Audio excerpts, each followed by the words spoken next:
What rights do parents have in a DHR case in Alabama? Parents often don't realize they do have rights in DHR cases.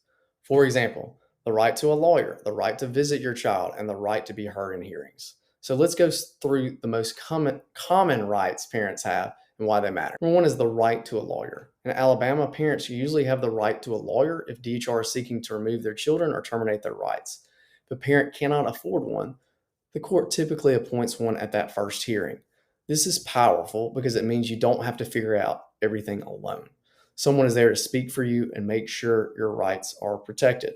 In order to get this lawyer, you have to fill out what's called an affidavit of substantial hardship, and then the court will determine if you financially qualify for an appointed lawyer.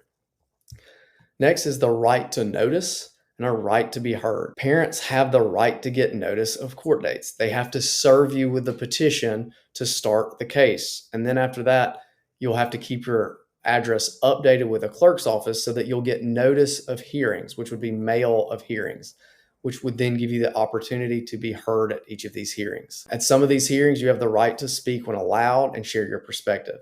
Being present and engaged helps the court see your commitment. Next is the right to present information. Parents can typically bring information that helps the court understand the situation, things like proof of housing, letters of support, or other documents. This gives the judge a fuller picture of the progress being made. Next is the right to visit your child.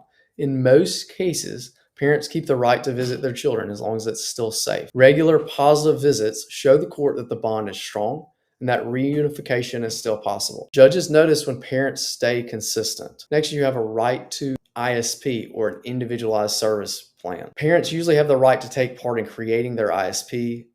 This plan outlines what steps for getting children safely home, and parents are invited to give input on what's realistic. Next is the right to reasonable efforts towards reunification.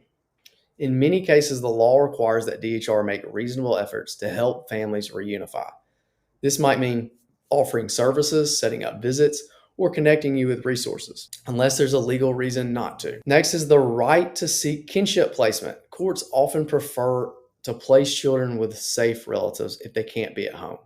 Parents can usually share names of grandparents, aunts, uncles, or close family friends for the court to consider. This keeps children connected to family whenever possible. You also have a right to confidentiality in certain records.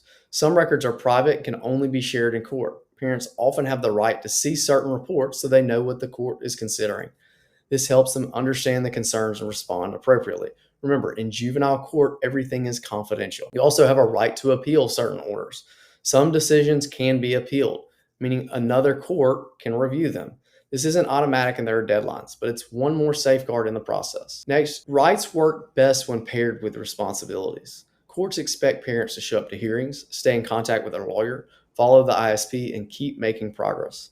These rights are tools to help you stay engaged and move towards reunification.